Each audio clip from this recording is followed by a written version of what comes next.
Hello, I'm Ross Tucker, and today on the Two Oceans Marathon Route Guide, we're looking at the start of the half marathon, which was changed to now include a climb that goes over the top of Edinburgh Drive and then descends down the blue route towards Constantia.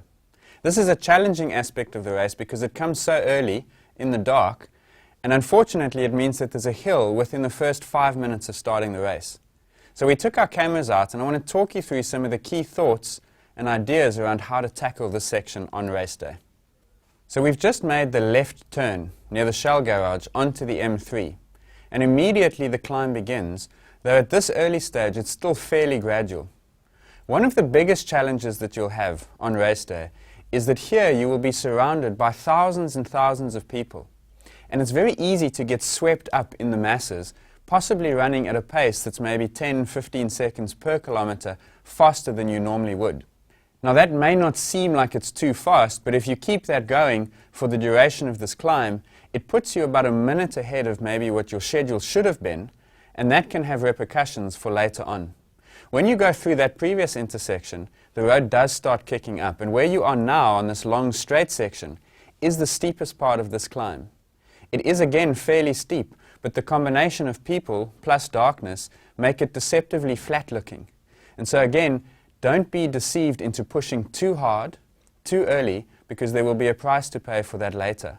You'll also enjoy fabulous crowd support at this point, and so it's easy to get swept up with the adrenaline of the start, the throngs of people, and to push too hard. As you go under the footbridge, the road starts to level off ever so slightly, but it's still uphill. So now is not the time to start pushing and trying to make up for lost time, because you'll find yourself out of breath, on tired legs, and at only 4 kilometers in, that's not a place you want to be. It's here, once you've crested and you look to your left and you can see Wynberg and even the ocean beyond, that the road actually does start to go downhill. And this is where you can now begin to pick up the pace and start making up for the seconds that you lost earlier on.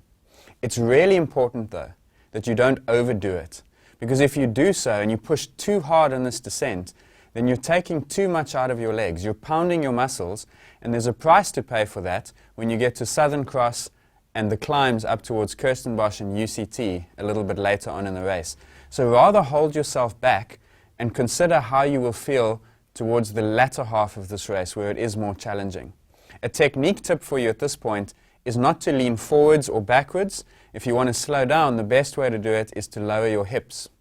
As you get towards this off-ramp, you will also encounter a nice aid station. It's a good opportunity for you to top up on fluids and to get a little bit of energy in your body, because you're now about to head into Constantia, which is a prelude to the climb of Southern Cross Drive.